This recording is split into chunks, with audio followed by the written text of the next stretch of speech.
ये हमारा inverter AC है लॉयड का, ठीक है। अब इसमें हम लोग ये जिग के बारे में बताएंगे, कैसे यूज़ करना है कैसे नहीं करना। इसमें हमारे पास एक जिग होगी और एक ये केबल कनेक्टर होगा। निकालिएगा मुश्ताक जी, ये वाला इस तरीके से कनेक्शन मिलेगा। यहाँ पे 3 वायर मिलेंगे आपको। लाइन ये दिख रहा है आपको, ये न्यूट्रल होगा एक और ये होगा सिग्नल।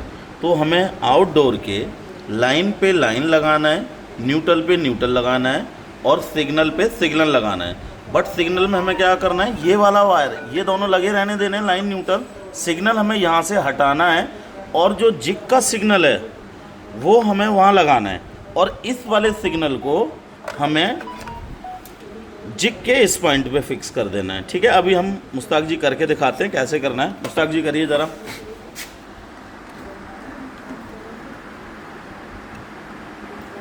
ये सिग्नल हटा दिया। अब तीनों वायर तीनों पे लगा देने हैं, लाइन पे लाइन, न्यूट्रल पे न्यूट्रल और सिग्नल पे सिग्नल। करिए जी।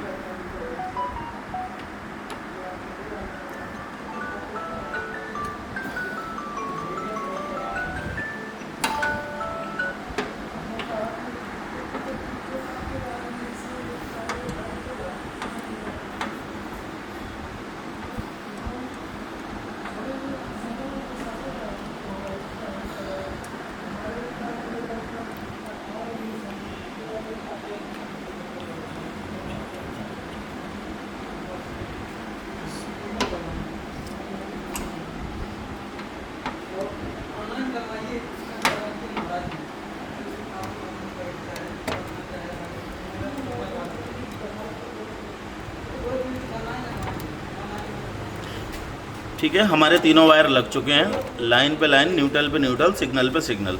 अब जो हमने सिग्नल का वायर जो इंडोर से आ रहा है वो हमने यहाँ से हटा दिया था।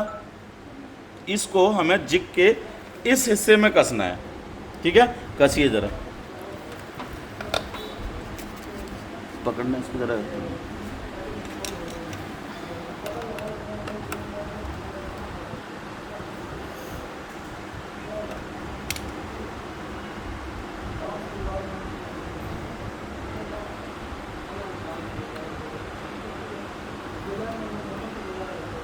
यू शेप कर लो उसको, यू। हाँ,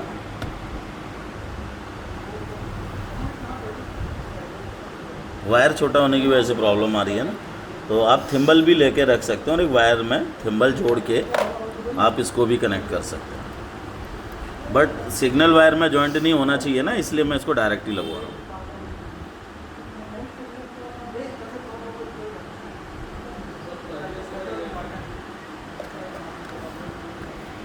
जिग मुझे पकड़ा दो, आप लगाओ।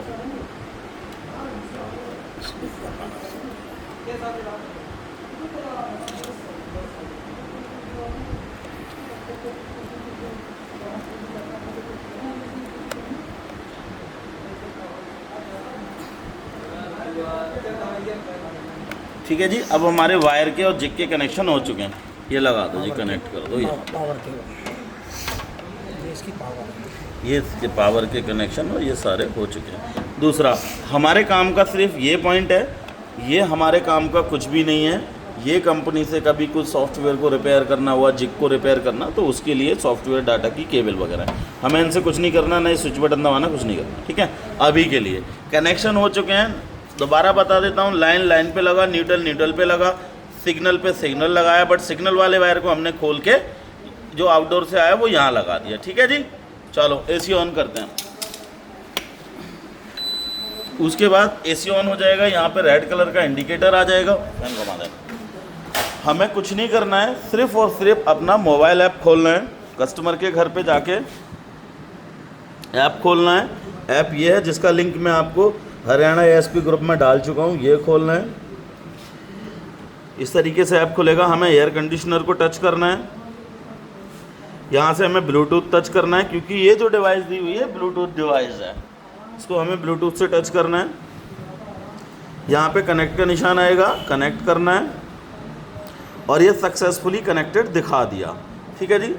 अब आपको बताता हूँ कैसे करना है। इसमें फॉल्ट डायग्नोस्ट करने के लिए हमें क्या करना है, ऐप को यहाँ रखते हैं, मोबाइल को, और अब अगर इस मशीन में कोई एरर होगा तो वो ऐसे दिखाई देगा कि अगर आउटडोर में एरर है तो आउटडोर यहाँ से दिखेगा, आउटडोर लिखा हुआ है, ये ऊपर आउटडोर आ गया, अगर कोई एरर होगा तो यहाँ दिखाई दे जाएगा। अब इंडोर में कोई एरर है तो यहाँ पे दिखाई दे जाएगा। बट चूंकि ये मशीन हमारी ओके है, रनिंग कंडीशन में, तो इसलिए अभी कोई एरर आ नहीं रहा। तो इसके लिए मैं क्या करता हूँ, इसमें एक सेंसर निकाल देता हूँ। लाइक ये सेंसर लगे हुए हैं यहाँ पे TR माने रूम सेंसर, मैं यहाँ से इसको निकाल के अलग कर दिया। ठीक है जी, रूम सेंसर निकाल दिया। अब देखते हैं यहाँ पे एरर आएगा कि नहीं आएगा। इसमें ध्यान रखने वाली चीज़ है, देखिए एरर आ चुका। अब एरर तो आ गया, अब हमें करना क्या है, तो उसके लिए हमें करना ये है, जहाँ एरर आए उसको टच करना है। जैसे ही हम टच करेंगे ये ट्रबल शूटिंग पे ले जाएगा हमें अपने आप।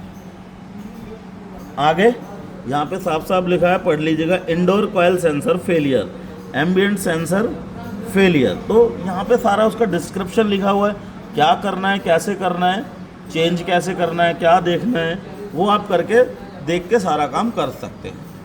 ठीक है, कोई कन्फ्यूज़न? हाँ, दो चीज़ें, इसमें जो सेंसर से रिलेटेड एरर हैं वो 3 मिनट के अंदर शो करेंगे। जो मोटरों से रिलेटेड एरर है, चाहे इंडोर का मोटर चाहे आउटडोर का मोटर, वो 6 मिनट के अंदर शो करेंगे। कंप्रेसर से रिलेटेड जो एरर है वो हमारा 25 मिनट के अंदर शो करेगा। दूसरा चीज़, यहाँ पे कोई भी इन्वर्टर मॉडल क्यों ना हो, ये सारे इन्वर्टर मॉडल पे काम करेगा, चाहे वो कितना भी पुराना क्यों ना हो। ओके, ठीक है।